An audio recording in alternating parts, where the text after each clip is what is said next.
All their wildest dreams came true. Woo! So, there was a little short film that came out before Napoleon Dynamite. What was the difference shooting that compared to ND? ND. Oh yeah, Napoleon Dynamite. This guy wasn't involved, so you're gonna have to take a back seat for a second. Sweet. No, it's fine. So, anybody know about Peluca? One dude. Okay. Peluca, short film. That's how this whole thing started. Because we were students, film students in Utah, and Jared has the director. He's just like, we kind of knew each other a little bit. He was like, hey, read the script, what do you think? And I was like, this is a perfect match. I just need curly hair, that's all I need. So yeah, we did the short film, and it was really just me with a very small cast. There was no Rico, there's no Kip, there wasn't Pedro, but he was just a local high school student at that school that they cast. So when it came to that was back in 2001, so like a year and a half later when we shot the actual movie, we went to Hollywood and we, went to the highest echelon of Hollywood to cast Pedro, but nobody took those offers, so then we just went to bottom of the barrel. Well, actually, I was riding my mule to the Grand Canyon, and then You got The Wire. and then I got The Wire. No, I was actually working on the show. You guys might know the show called Even Stevens. Oh yeah. And so I had an audition for a film called The Alamo, and at the same time I got an audition for Napoleon Dynamite. And when you're starting out as an actor, they won't give you the script; they'll just give you pages of the script that you're gonna read for. And so when I was reading the sides, that movie didn't make any sense. I went, "What is this?" So I remember having to raid my father's closet, and I just, took out his clothes and I auditioned. And when I was auditioning in the room, I remember doing the speech. I was going, well, I don't have much to say, but I hope people vote. And the director goes, all right, stop. I said, yeah. He said, slower. And I thought, okay, maybe I'm nervous, maybe I'm scared. I go, all right, well, I don't have much to say, but he said, no, I'm gonna stop you there. And I go, yeah? He goes, slower. I go, is there something wrong with Pedro? Is he okay? So I went, all right. So I don't have the job anyway, so I said, all right.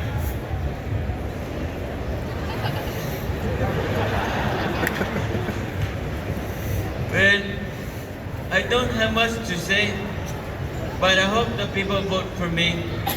Because if you vote for me, all of your wildest dreams will come true.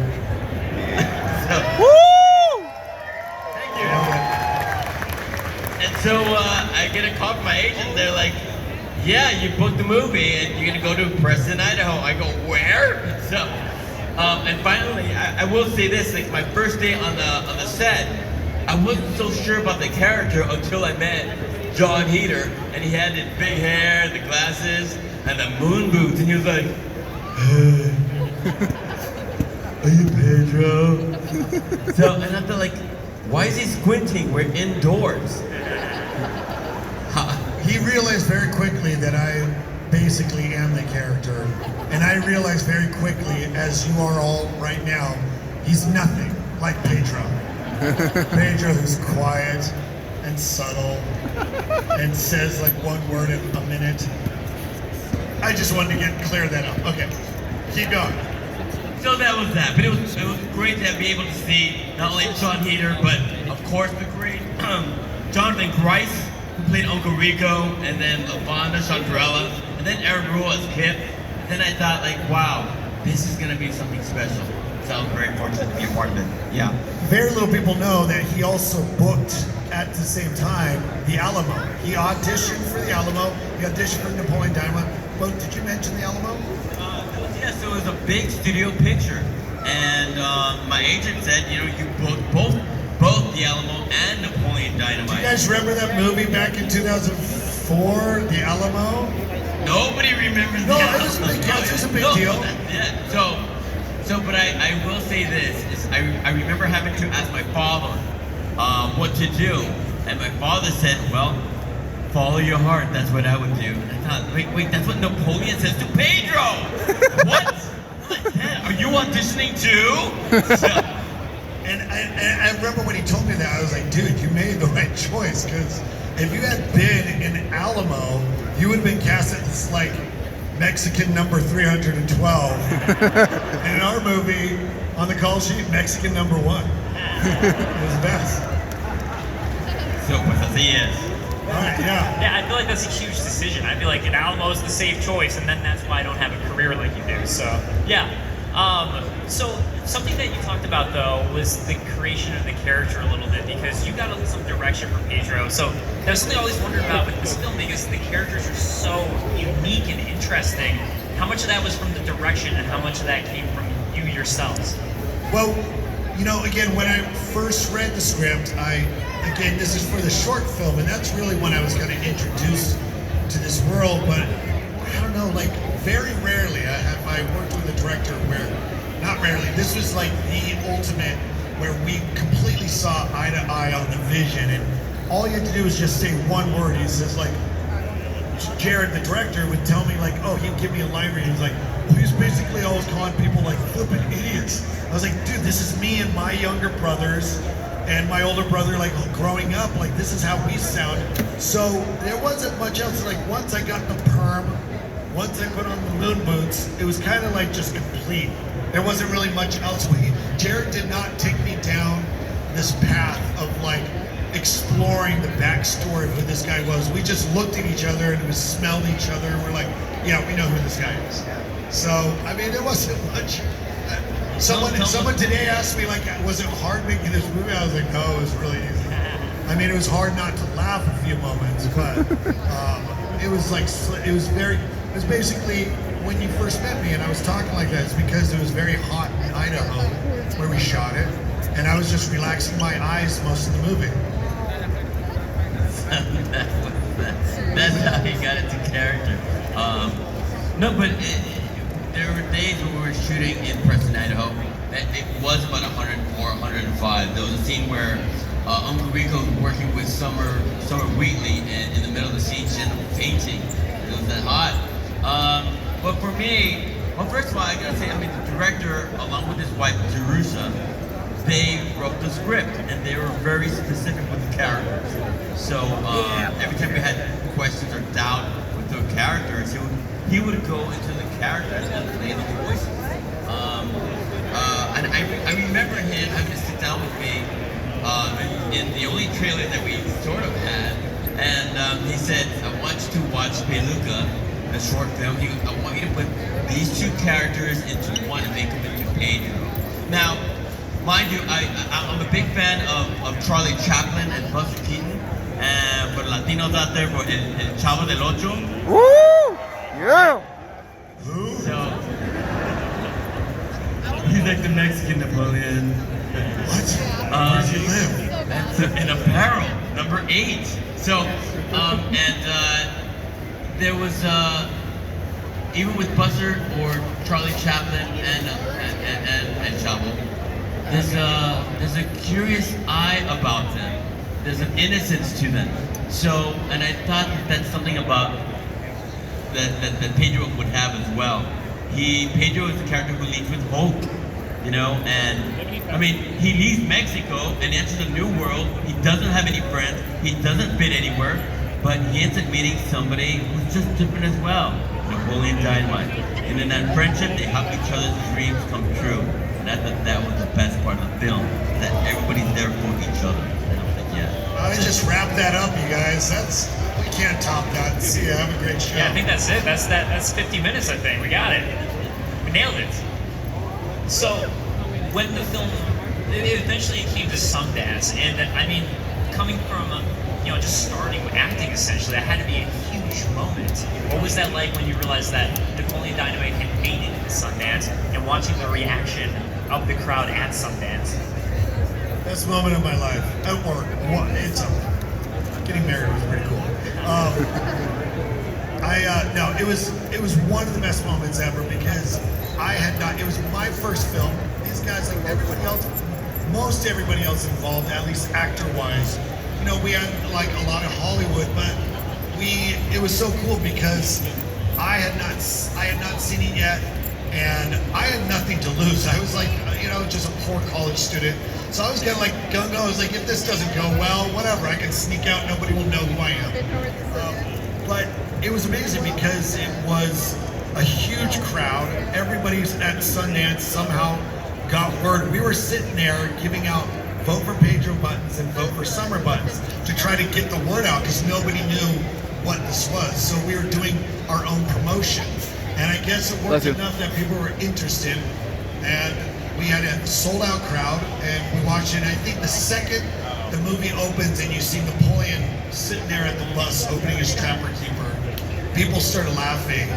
And we're like, okay, I think we're good. I think we're good. And then it just kind of like came down to at the very end, it was like the make or break it moment was the dance scene.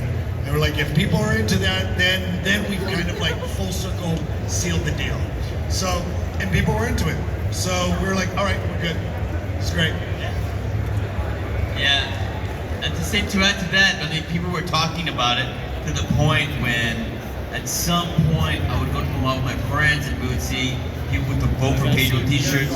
Then we see the Vote for Pedro boxers, the socks, the lunch pails, the dolls, the action figures. And we started to realize that this movie was going to become really huge. Yeah, so. Do you guys, I don't know, most of you look like you're younger than 50, so you probably didn't see it when it first came out. But Hot Topic was like the main provider for most everything Napoleon. And I had the original Vote for Pedro shirt from set that I got to keep afterward. And I worked on another movie with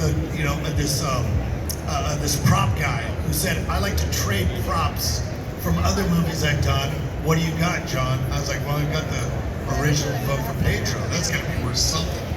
I was like, what do you got? And he gave me, I traded for one of the first original golden snitches from the first Harry Potter movie. Was that a down? Like, oh. Or like, I mean, look, it's always split. Some people are like, great trade, and then the real nerds here at Comic-Con are normally sweet, you know, and then some people are like, no, bad. Look, Hot Topic, I could go to any Hot Topic and buy another Vote for Pedro shirt and just call it the original. It wasn't that hard. I thought it was a pretty sweet deal. Yeah, you got a golden stitch. That's amazing. I think it's great. I think Daniel Radcliffe sucked on it for a while. It was the one in his Or was mouth. that the third? Yeah. No, that was the first one, right? Yeah, all right. So, one more question we'll open to the audience. As you kind of touched on a little bit, when did you first start to realize, or when was that moment that you had that realization that Napoleon Dynamite was a cultural phenomenon? All right, love you. Love you. I think, you know, when it was at Sundance, that really was the first time we saw it with anybody, or that we saw it, so it would kind of blow. But you know, Sundance, for those who don't, you know, it's a film festival, so you know it's a lot of indie film festival goers. You're like, all right, it's big here, but I don't know if the rest of the world or the rest of the country is gonna get it. Obviously, you know, that was the beginning of 2004. By summer, when the movie came out, I think for me, when I got to the first talk show I ever did was Letterman. And so I was like, okay, we're on to something, because he was laughing and he was just like telling people to go watch it. So that's really kind of, I think, what told me, like, we've hit something, and it just kept getting bigger and bigger that summer into the fall. And by the winter time, when we released it on DVD, it was kind of like, it was just a runaway train, so it was really cool. What year is this for the LA Comic Con? What, like 10 years now? 10 years, 20 years maybe? 12 years? So I gotta say, for all of you guys, the fact that this is 12 years, and 12 years strong, where people come in, dress up as DC characters or Marvel, it's so surprising, and so, because we are all moved by our heroes. So for us, the fact that Napoleon Dynamite has become so resounding, where it becomes every Halloween, people would dress up as Napoleon or as Pedro or Uncle Rico. Even like today, where here we are, when we see people with the Vote for Pedro t-shirts, it moved people in such a way. So for us, you know, in our lifetime, to be able to know the fact that we are a part of this film, we are big fans of the film, and we celebrate with all of you the fact that we can enjoy this film together forever, and then pass it to the next generation. So, yeah. Woo! Here's the level it's got to. Yesterday, at the con, someone came up and told me that there was this kid walking around, big fro, Vote for Pedro shirt on, never came to my booth. I was like, what was he thinking? He's like, he had no idea you guys were here.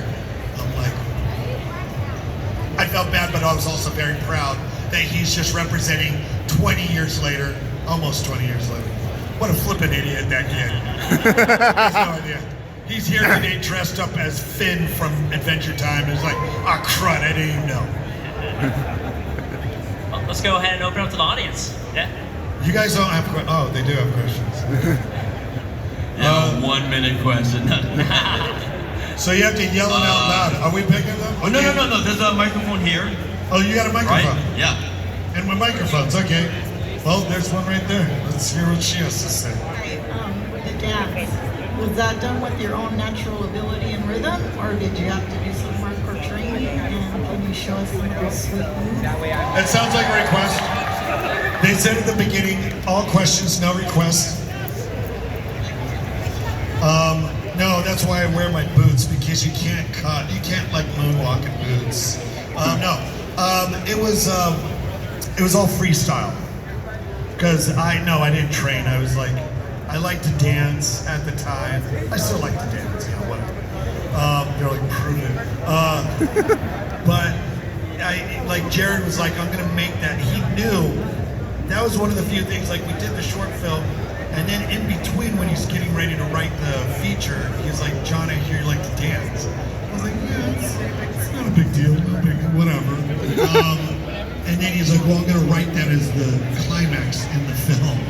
I was like, so he's like, everything rests on that. Nobody's gonna buy Pedro as president if the dance doesn't work. So now I was freaking out. I was like, what do I do? Do I choreograph? I'm not a choreographer. He's like, well, what do you normally do? I just wing it. I was like, just do that. So I just winged it. So I don't know. I mean, you know, when people say, can you do the dance? I don't call it the dance. It's just dance. Dancing from your heart and making it look a little crusty. But this part, I will say, the night before the dancing was one of the last things we shot. And the night before, I really was sweating it. I was like, I don't know what should I plan. But Tina Majorino, who plays Deb, she was like, I think 18 or 19 when she shot that film. But she, for her neighborhood kids, was like a hip hop instructor. So it's like, do you know any sweet moves? She's like, yeah, some. So we went to the Rex Kwon Do studio the night before. They have all the mirrors, and we just started practicing. So I came up with the first 2 8 counts where he's just like, you know, like, stuff like that. And he goes like that. And then as soon as that's done, then it was just like, I'm winging it. But I had to open up, make the audience question a little bit, like, can he? Let's see. And yes, I can hear. Yes, Woo! Next question.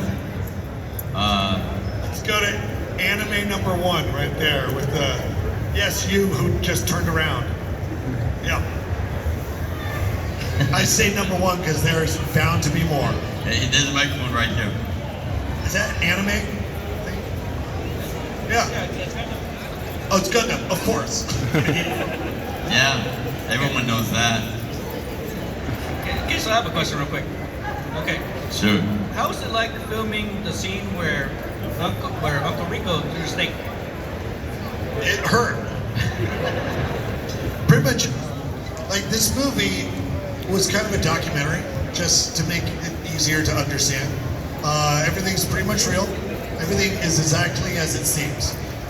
If it looks like it hurt, it hurt. If it looks like it tasted or smelled bad, it tasted and smelled bad. So yeah, that was one of those scenes where it was amazing because John Grice. Typically, when you shoot a movie, you know, you have like that scene in a typical like studio film. You would have like the special effects guy with like a stink cannon sitting off to the side, like shooting out rubber stakes. We didn't have rubber stakes. We used real stakes.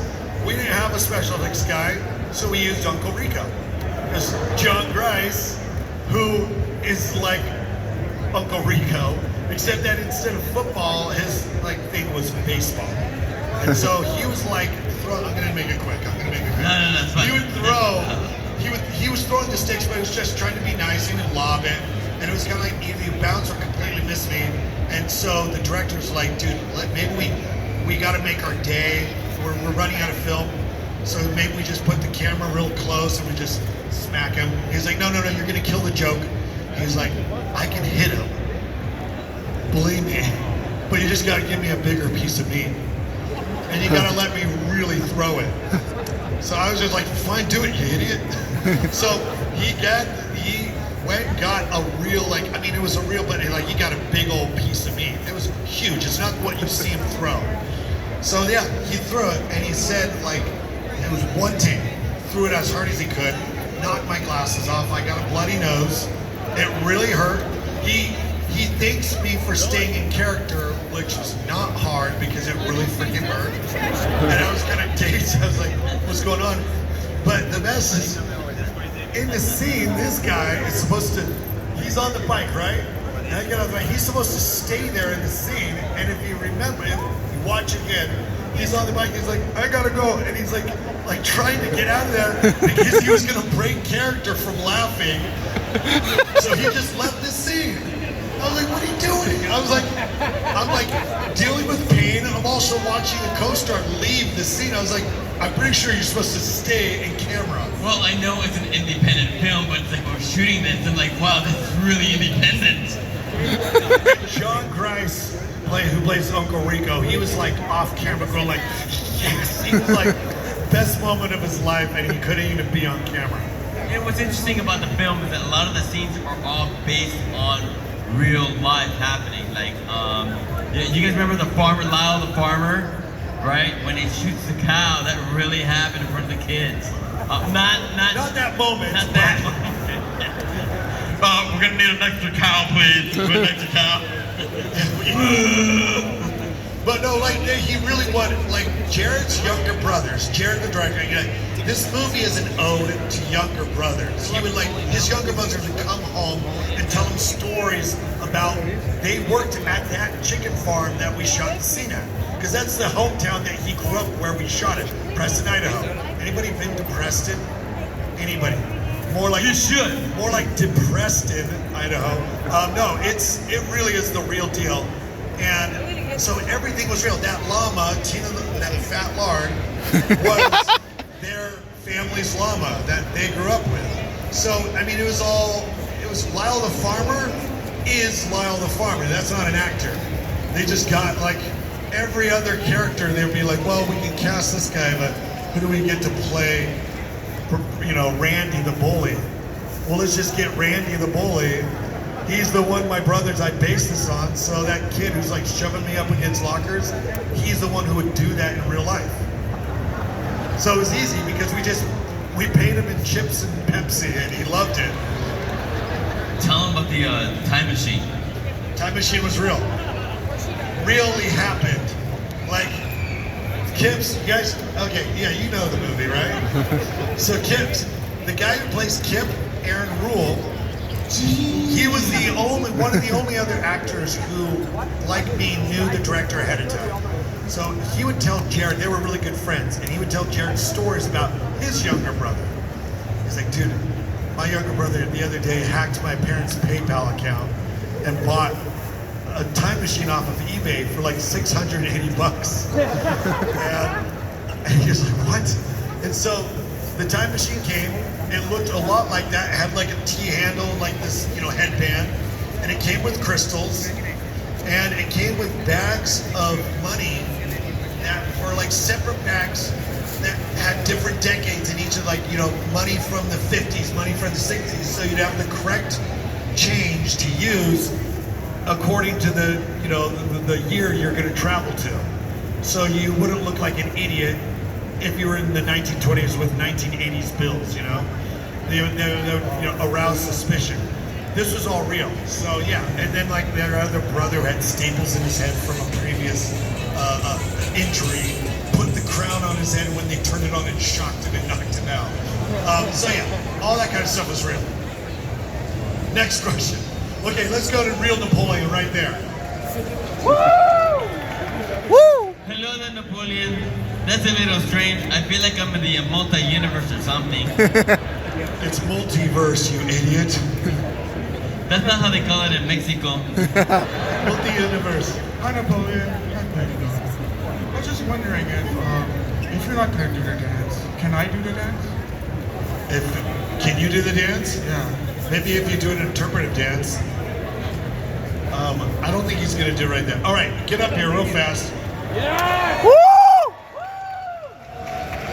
Does anybody else know the dance that was itching? I was like, maybe we do a dance off between him and someone else. So, I mean, whatever. You know the dance? You'll try it, this guy. I need more followers. I need more followers. All right, well, let's see. This guy, don't take from his, his blind mic. I don't know. Okay. All right, let's see how you do. Oh my gosh, this guy.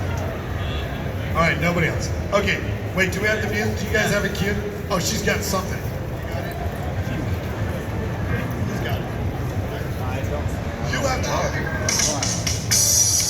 Let's see what the real dance looks like and what an interpretive, no idea dance looks like. Woo! So far, so. All right. Audience, what do you guys think? Woo!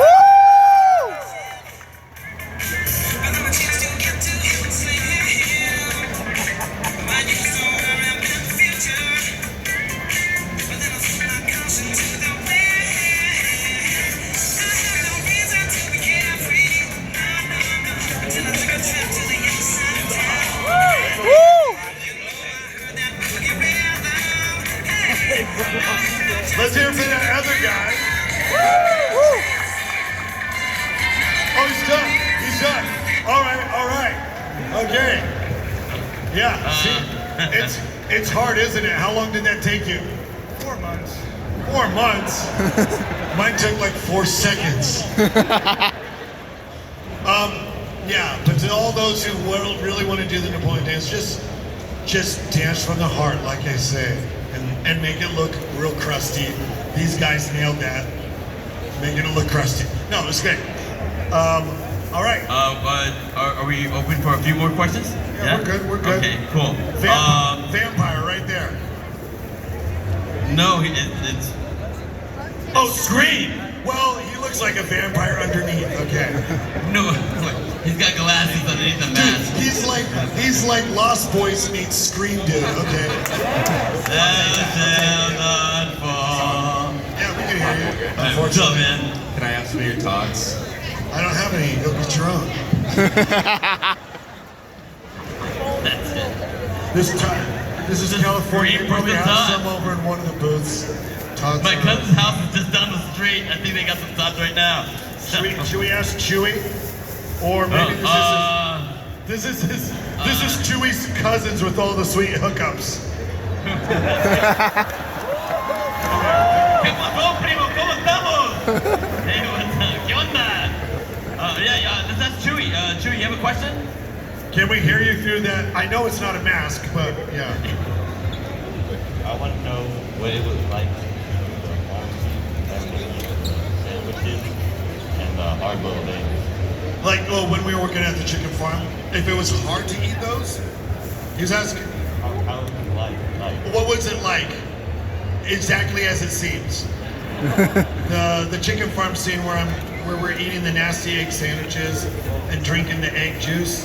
Yeah, it was exactly as it seems. It was gross, but it was orange juice with eggs that we broke in it. So you had this orange juice with all these like unbroken yolks.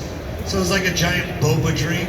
And if you just swallow it whole, you won't break the yolk, it's fine, and you still get the protein. There you go. Ma'am, right there. Well, Rex, and then right after, yeah. So Rex first, and then we'll go to Summer Wheatley. Sorry, I couldn't go on.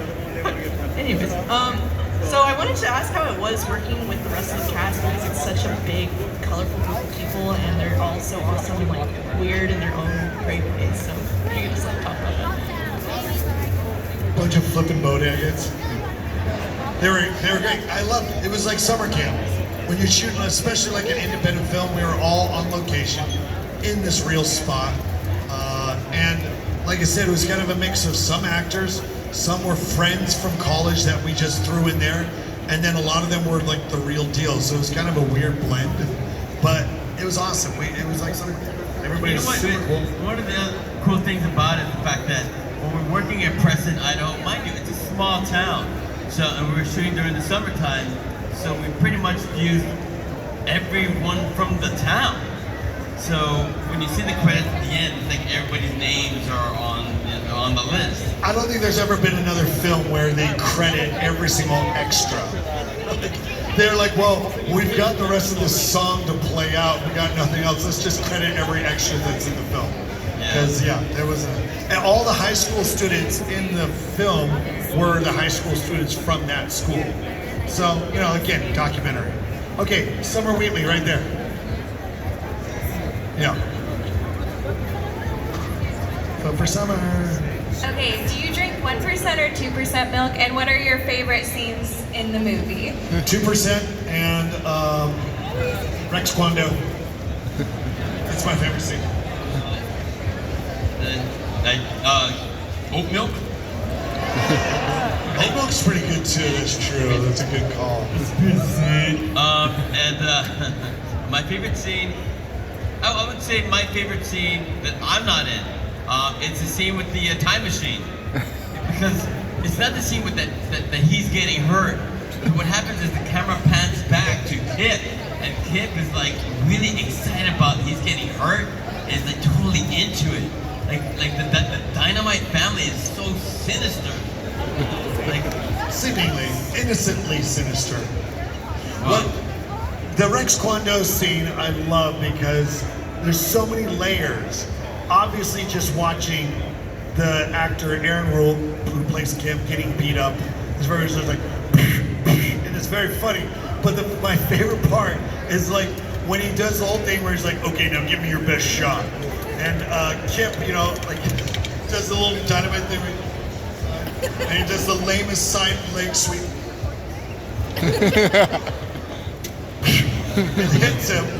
Funny, great. But the best part is right after he was like, okay, that was pretty good. And he's like kind of impressed by Kip's move. So again, just layers and layers. It just keeps going. I love it. Let's go on this side here. The woman in red. Yes, you. Star Trek, right? Yes, you idiot. Well, I wear glasses, so I can't see. I like your shirt, by the way. Mine? Yeah. It's definitely not his. Yeah, I know. It's representing. Yeah, yes. I was just wondering what happened to Tina after the shoot. Tina the llama. Or Tina Majorino. No, Tina the llama, right? What happened to her? People like Deb, right? Tina No, Majorino's Deb's great too. Yeah, she's she's doing fantastic. great. She's doing great. She was on a TV show called Scorpion, I believe. So yeah, she works all the time. That and Big Veronica. Love. Yeah. Right. Yeah. Yeah. Tina the llama is who you're asking about. Yeah. I'm pretty sure she's dead by now. I don't know the lifespan of llamas, but I don't think it's looking good. But right after the film, she just continued producing hay-flavored milk for the family. That's delicious. Right there, right in the middle. The most normal-looking guy at Comic-Con. The one that looks like Don? The one who could be a Don, like... Hi, John. Hi, Ezra. I'm Alex. Hey, what's up, Alex? Fellow BYU grad. And, served in Mission, Montana, and wrote a skit for Christmas party where I played Napoleon and Patriot and Great War. Come up with something original next time, dude. I know. Hey, look, I was 19, whatever. But You have our that was support. my vision at the time of what Pedro and Napoleon might be up to after the movie. Now, 15 years or whatever afterwards, what are your visions of where Pedro and Napoleon are at in their lives? Oh man, this is always the dark part of a show. When people ask, what do you think their characters are up to now? Well, believe me, we've had time to think about it. Okay, so without getting too depressing, it's not looking good in my opinion. Like, I think the charm of Napoleon, the character, and the movie is like, it's a coming of age. It's about high school students, it's youth. They don't have a lot of accountability yet or responsibilities, but I think as soon as Napoleon enters adulthood, it's going downhill real fast. I mean, look, his skills can take him only so far in high school, but in the food service industry, he's got to like do 2 jobs to pay for like a couple of like child support from like a failed marriage. It never worked out with Deb. Hold on. I feel like it's just like forever winter there. Like but things are looking somewhat. He finally got enough. He saved up money to finally get braces, adult braces. Nothing wrong with that. His curls have gone, so he's now just kind of a wispy, straight hair look. It's not good. But he have moon boots? No, he's upgraded to combat boots. So a couple things are working out for him. But I feel like he wants to win back Deb. And the only way he can do it is by going to his friend who's got political connections. Woo!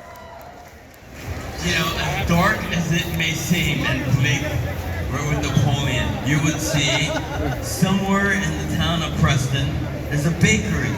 And in that bakery, you can see Pedro Sanchez and his wife, Summer Sanchez. Woo! Right? And they would have like 5 kids, you know, maybe twins. Well, Jose and Jose B. You know, and things are going really good. Not only was he president of high school, but maybe president at his college, and decided to be like a city councilman and is thinking about maybe possibly becoming the next president and make everyone's wildest dreams come true. Woo! President of the United States? Why not? I feel like it's still like, okay. It's possible. Each character is still diluted to a certain degree. You know, but also I mean, he's quite the entrepreneur, and maybe he has become a lawyer, and it'd be like Sanchez and Sanchez will build you a case or something. Yeah, Right? perfect, right? That's a good one. So he's Napoleon Dynamite, you know, and as great as Pedro is, right, and things are going up and good, he's got to be there for his friend because the best friends for life. Woo! So we start from the bottom and we have to work our way back up. Okay, Something like that. Deb's up there somewhere. Okay, All right, where do you want let's to go go, over here. John? Let's go over this. The guy's loud. Okay. Sorry. And he has no mic. All right, Pedro, you know how the 2024 election's coming up? Like, you know how the world's run on memes? Like, have you actually thought about running for 2024? Like, just to see how many votes you would actually get? And if you did get elected, what would you do? What would be your first... Wait, did you want me to answer? Or did you want Pedro to answer? Like a split personality. Well, I don't have much to say. So, but in all honesty, I mean, it's all right. Look, we all really know that 2024 is going to be a big election time, and right now things are very uneasy. But it all starts with you. If you like that guy? Well, each and every one of you. Each and every one of you. Because we all know we cannot, even in the world of Batman, we cannot fight darkness with darkness. We always have to lead with light, and the light starts with you. The light that's within you, let it burn bright for all to see. It's Christmas time, you guys. There you go. Lead with love. Lead with love, unity, respect, and hope. Because that's the most important. That's the reality. You know, things can be tough, but you know what? Life is tough. but it's what you make of it. You know, and as Pedro Sanchez, make everybody's wildest dreams come true. And that's that. That's that. That was the worst political babble I've ever heard. All right, okay. Pink hair. Pink hair. This is anime number 3 by now, I'm sure. Kind of just taking away from the whole Napoleon Dynamite though. Since you said you liked to dance when you did Blades of Glory, did you do any freestyle in that, or did you have to? Finally, we're moving on. No, just kidding. Stranger danger, stranger danger. Yeah, no, I had skated a little bit before, so when I was like, oh, I got this, and then we started training, I was like, no, I don't have this. So yeah, we had to train. I actually broke my ankle in like the first week of training, so we had to kind of push production for a couple months. Yeah, it was my fault. And then I healed, got better, and then tore up the ice. There you go. Oh yeah, All hi. day. Wait. First, what are you supposed to be? You got a black cape on? That could be anything. I don't have the rest of my costume with me. It's Well, over. what is it? What is it? Death Eater from Harry Potter. Death Eater. Oh, a Death Eater from Harry Potter. Great. I see. And is this your first Comic-Con? Pretty much. Yeah. Wait. Pretty much. She was born at one. Here, the one who's holding the mic, give her this. That's for you. Okay? Wait. But get some like Purell first. I would like. I mean, anyone with that much jewelry can't be trusted. Okay. There you go. Ask away, young feathered friend. This is kind of a two-part question. So, what was your favorite part about shooting the dance scene, and then what was your favorite part about being Pedro in general? My favorite part about him being Pedro was when he talked, I didn't have to hear him just like the whole time. My favorite part of the dancing is that he had to do it. I was happy when it was fun, but it was stressful because I was like, I gotta make it look good, and I also don't know what I'm doing, and I was also dry heaving in between each take, so it was fun.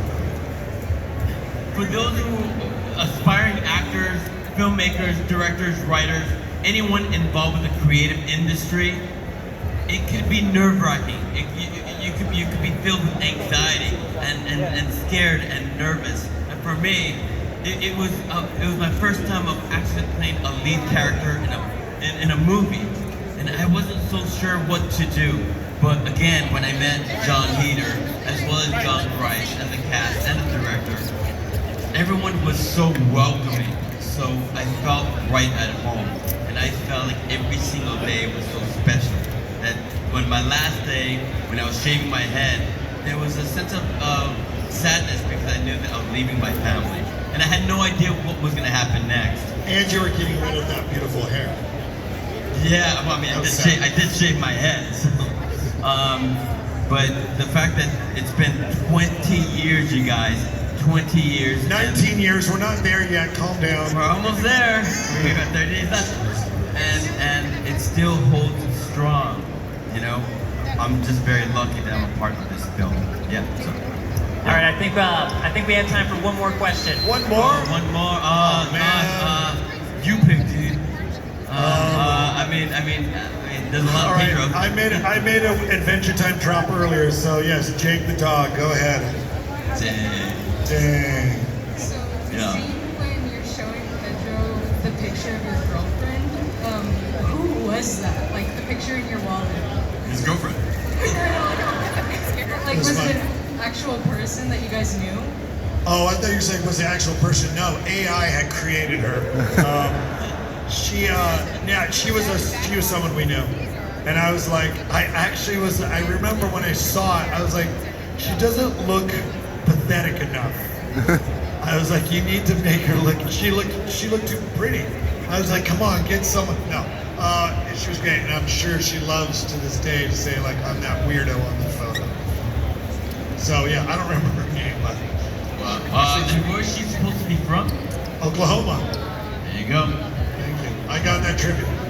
Did she get credited? Yeah, everybody and their families were credited, okay? Yeah, no, great last question. Thank you guys for coming, and those Thank you. those sitting, thank you. I hope. Thank you very much over here in the VIP section. Woo! Very important Pedros. VIP section over here. Yes, sir. Yeah, but I have one You request. guys- I want to take a picture with John and I, right? And Mr. Dio here, Dave, get in here with us. And all of you guys, if you guys could get together real quick, and I'll put you guys in the picture for the, I don't know, for the Instagram. All right, here we go. But don't put the side stands in because they don't deserve it. They already had their rest. You got no. Well, okay, you guys. It's those people sitting down who still are sitting. Okay, everyone, if we can see each other at 3, 2, 1, say cheese. And who will you vote for? Pedro! I love you guys. LACC, love you guys. Woo!